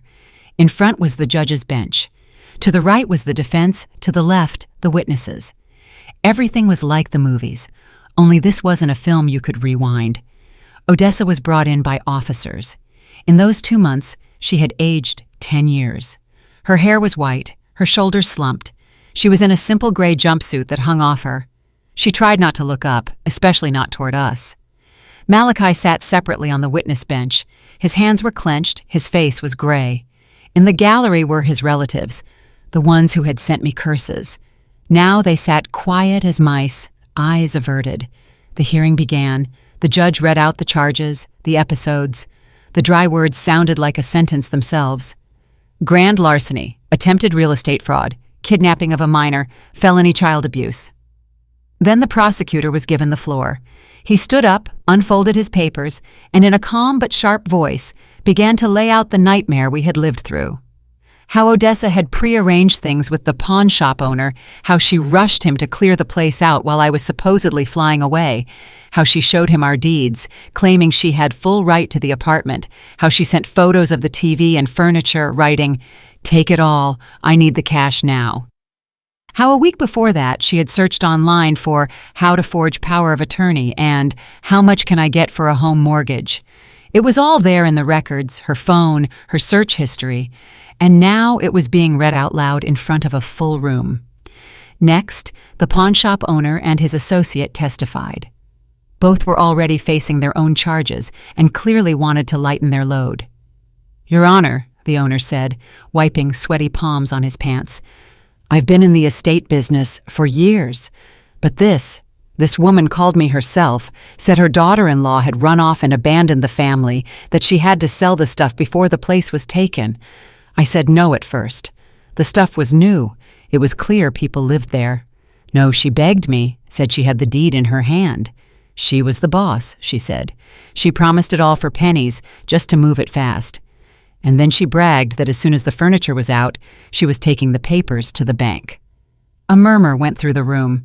Malachi's relatives bowed their heads even lower. The next to testify was an administrator from an offshore online casino. He spoke calmly, as if reading a report. "According to our data, the defendant is a habitual player, bets from $50 to $200 a night, sometimes higher. She usually topped up her account after midnight. When the losses grew, she started taking out payday loans. In her messages to our support, she wrote, 'I'll have money in a few days. I'm selling my kid's house. I'm mortgaging the condo.'" With every phrase, I felt colder inside. What I had imagined as a desperate act of panic turned out to be a long, carefully planned road. Not a momentary lapse, but a systematic, month-long choice. The hardest moment wasn't the pawn shop or the casino. The hardest part was the child. To avoid traumatizing Nyla further, it was decided not to bring her to court. Instead, a psychologist and the investigator had recorded her testimony on video. And now, the moment came when that video was played on a large screen in the courtroom. The lights were dimmed. Everyone went quiet. On the screen was my little girl, small, in a t-shirt with a bunny, clutching her old stuffed bear. She was sitting on a small sofa in the psychologist's office. Her feet didn't touch the floor. The psychologist asked in a gentle voice, "Nyla, can you tell us what happened at Grandma's house?" And Nyla, sobbing, said in her little voice, "I was sleeping. Then Grandma came and said we were going to play hide and seek, that I had to be quiet. She tied my hands with a cord. It hurted. I said, 'I want Mommy.' She put tape on my mouth. She said, 'If you cry, I'll throw you in the street. You want to live there? Mommy flew away and she's not coming back.' Then she put me in the closet, and it was dark, and a monster could come. I couldn't breathe. I thought I was going to die." Nyla was crying on the recording, wiping her cheeks with her hand, looking at the adults with eyes full of terror. The room was dead silent, save for her sobs over the speakers. My mom's hands were shaking next to me. She pressed a handkerchief to her lips. One woman on the jury reached for a tissue and wiped away tears. Malachi, hearing his daughter's voice, couldn't take it. He put his head on the table and his shoulders shook. It wasn't a show. It was the kind of crying where you can't get any air, but it brought me no relief. It was too late. Odessa sat there the whole time, her fingers digging into the wooden railing. When Nyla said, "I thought I was going to die," She flinched, her face contorting as if she'd been stabbed. She turned away and closed her eyes. The recording ended. The lights came up. Someone in the room exhaled sharply. The judge announced a short recess. People moved toward the exit for water or the restroom. I stayed seated, pressed into the bench as if my legs had refused to move. My lawyer leaned in. "Hold on. The hardest part is behind us. Now we wait for the verdict." When everyone was called back, the air was thick. Even the rain outside seemed to have quieted, as if waiting with us. The judge returned, laid out her file, and looked at the room. "Please rise," she said. We stood. My knees were buckling, but I stood. Malachi stood beside me. Further away, his relatives were all pale as ghosts. Odessa stood, holding the edge of the bench. Her lips were trembling. The judge began reading the findings. Her voice was calm, almost monotonous, but every word sat inside me like a stone. She spoke about how Odessa had acted not spontaneously, but with premeditation, how she found the buyer, prepared the forged papers, waited for the moment I was leaving, and even devised a way to silence the child so she wouldn't interfere.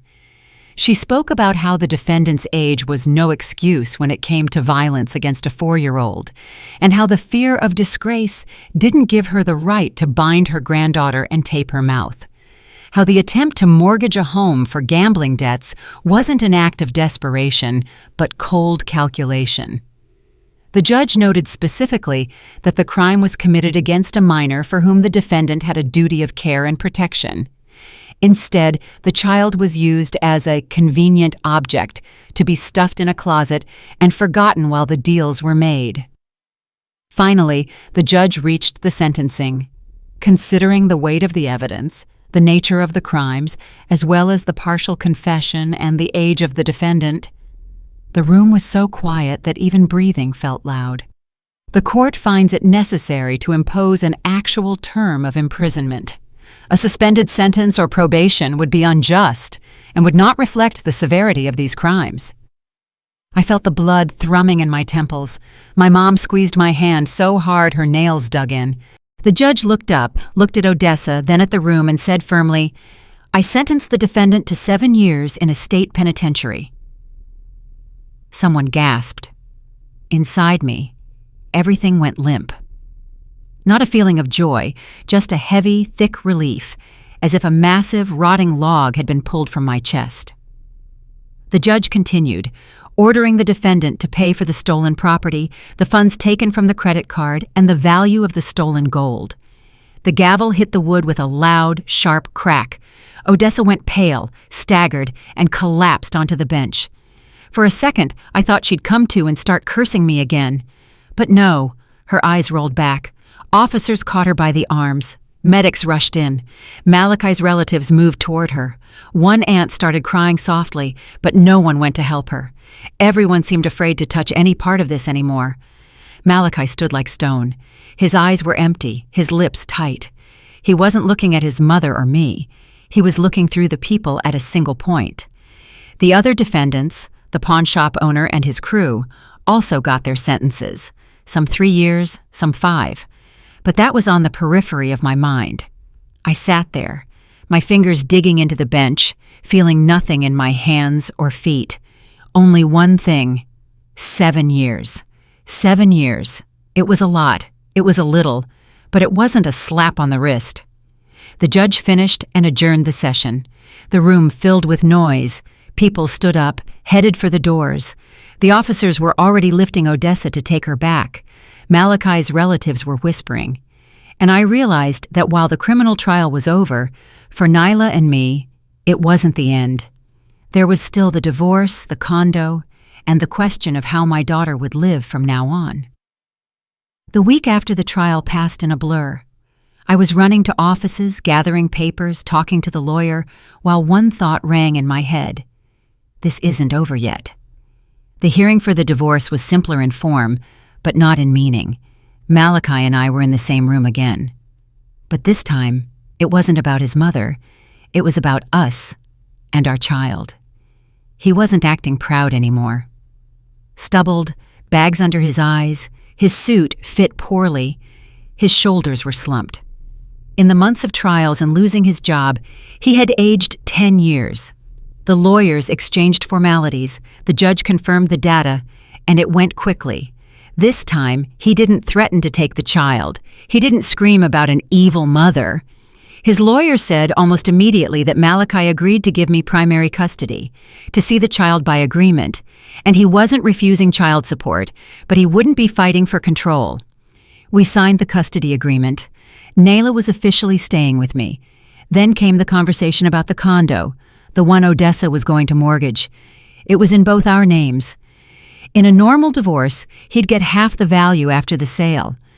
But as soon as it became known the place was for sale, the banks and collectors swarmed in. Debts, notes, signatures.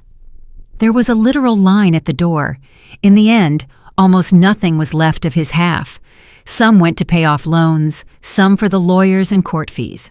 I had my half. Not that much after all the costs, but it was honestly my money. On the day he finally moved out, the condo was filled with a hollow silence, echoes from footsteps, bare walls, and boxes of our things. Malachi was packing a few shirts, jeans, and some papers into an old suitcase. He barely looked at me or Nyla. He did it all in silence, deflated, as if he still didn't believe it was happening. At the elevator, he stopped, looked back, and said softly, "Kamari, I know sorry doesn't mean anything now, but please take care of Nyla. Don't turn her against me. Don't teach her to hate me. Let her grow up as a normal kid." I looked at the man I had once loved with everything I had. Now, I saw a broken stranger who had driven himself into a corner. "I'm not that petty, Malachi," I answered. "I'll teach Nyla to know right from wrong. I'll tell her the truth, but I won't teach her hate. Hate eats the person who carries it. And you try not to destroy the rest of your life like your mother did." He nodded, looked down, and entered the elevator. The doors closed, and in that moment, tears finally started to fall. Divorce isn't a victory. It's a major operation. You save the life, but the scar stays forever. I had lost the family I worked so hard to build, but in return, I had pulled my daughter out of a swamp where she was being dragged by someone else's debts and someone else's weakness. The weekend we moved is something I'll remember for a long time. Once, that condo was my ultimate dream. Spacious, bright, with a view of the yard where Nyla rode her bike. I had picked every curtain, every throw, every dish. Now, it had all become alien. The furniture, the sofa Odessa had tried to sell, the closet where my daughter sat bound. I decided I wasn't taking a single piece of it. Let it stay here with that past. We only took clothes, books, the bare minimum of dishes, and Nyla's toys. My parents drove up from Alabama to help. My dad hauled boxes, wiping sweat from his brow. My mom was busy with pots and pans. She had brought a trunk full of food, collards, eggs, jars of pickles, a bag of cornmeal, home-churned butter. At one point, I saw them standing in the middle of an empty room, both sweaty and tired, but silently unpacking boxes. And I broke. I leaned against my dad and cried like a little girl. He stroked my head and said in his usual simple voice, "What's wrong, baby girl? Walls are just walls. They burn down, we build again. We sold one, we buy another. The main thing is you're alive. The grandbaby is alive. A house can be smaller as long as your own people are near. You'll come home from work, there'll be hot soup, the kid will be looked after. The rest is just nothing." I wiped my tears and thought, there it is, the real support. Not the person who beats their chest about family honor, but the one who silently carries boxes and makes you dinner when you don't want anything else. I rented a new place near my work and Nyla's daycare, a small 2-bedroom apartment in an ordinary brick building. No big balcony, no expensive furniture, no views. But it was clean, bright, and peaceful. On the first night, my mom was frying fish in the small kitchen. The smell filled the whole place. My dad was sitting on a rug in the room, teaching Nyla how to count coins like he used to teach me.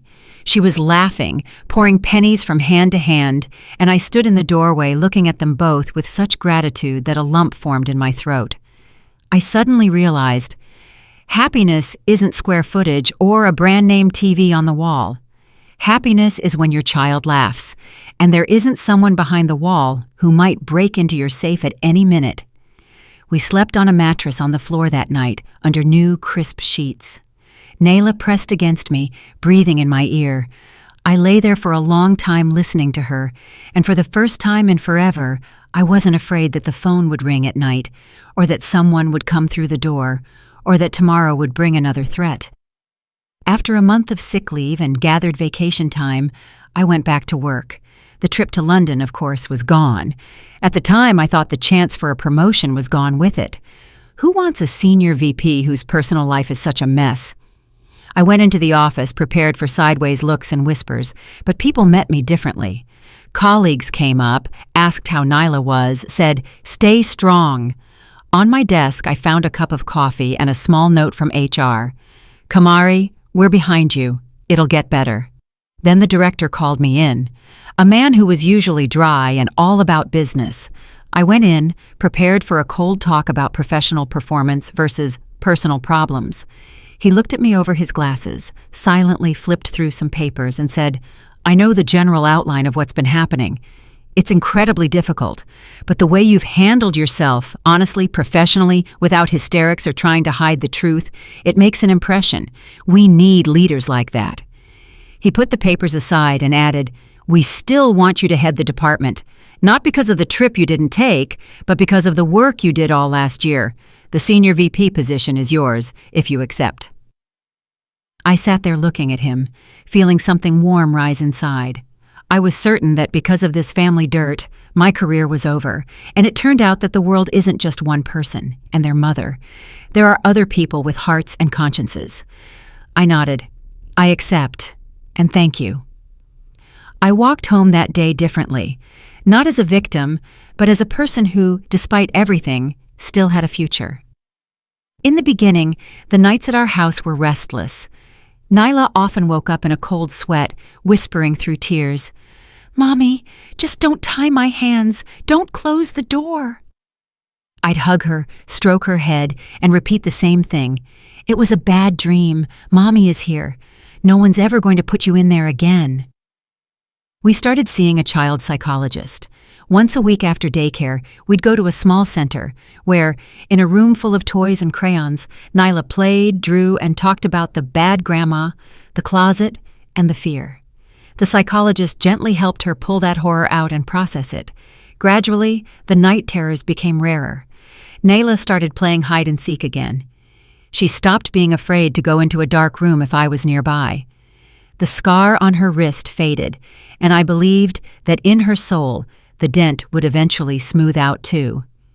About a year after the divorce, in late autumn, something happened that I had subconsciously been expecting. I was standing at the daycare gates, waiting for the group to be let out. The wind was blowing dry leaves across the yard. People were shivering. I suddenly felt someone watching me, turned around, and saw a man in a delivery driver uniform standing a little further away behind a tree. Hat, mask on his face, bag over his shoulder. But the eyes, I knew the eyes immediately.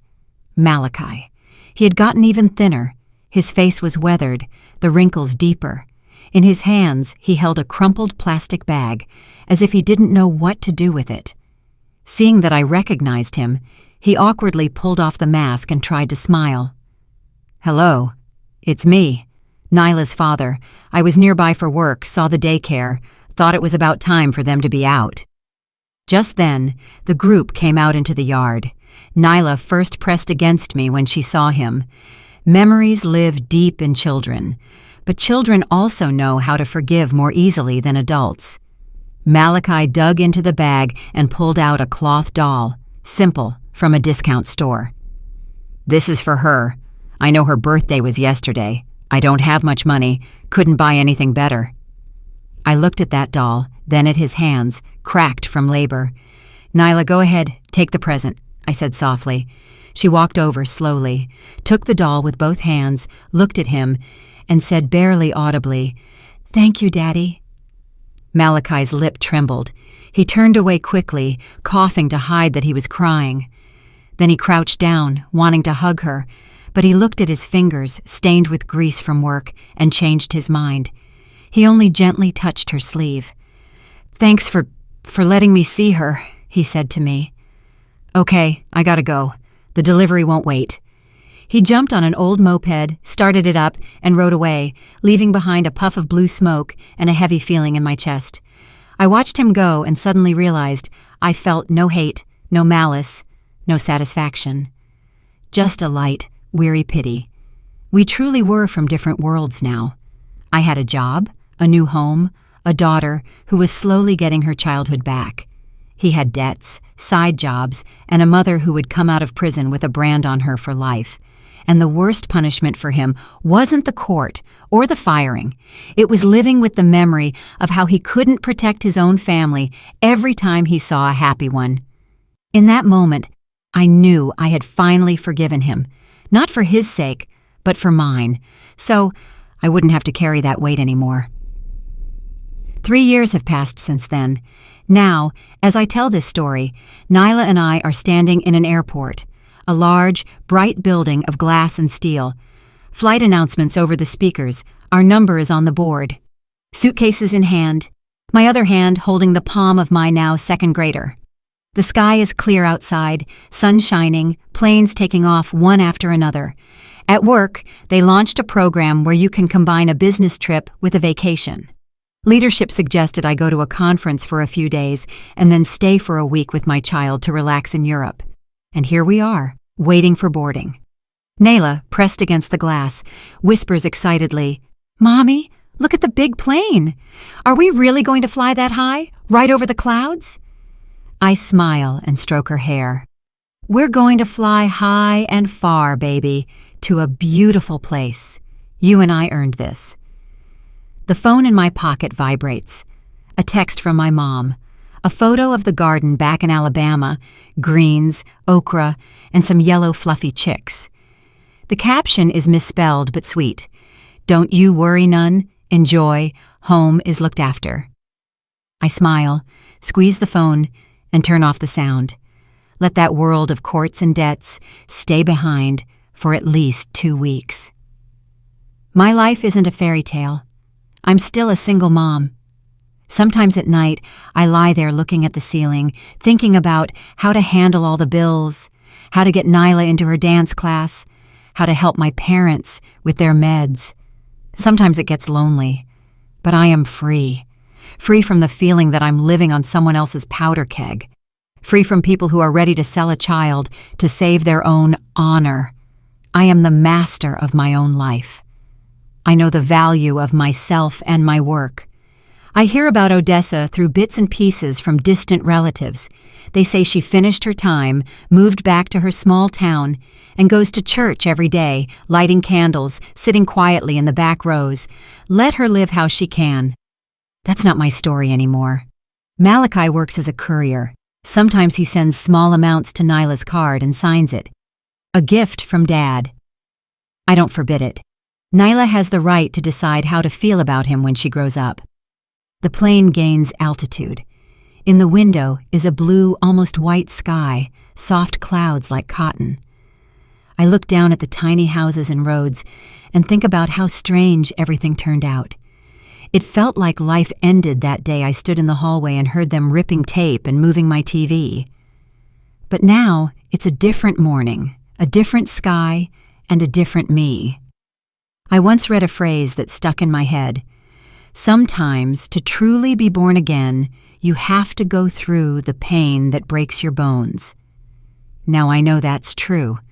A real dawn isn't what happens every day at 6 o'clock a.m. A real dawn comes when you stop holding on to the darkness that's killing you and take a step toward the light, even when it's scary. That's where I'm leading my daughter, and I'm walking there right beside her. Did you like the story? And which city are you listening from? Thank you so much for your sweet support.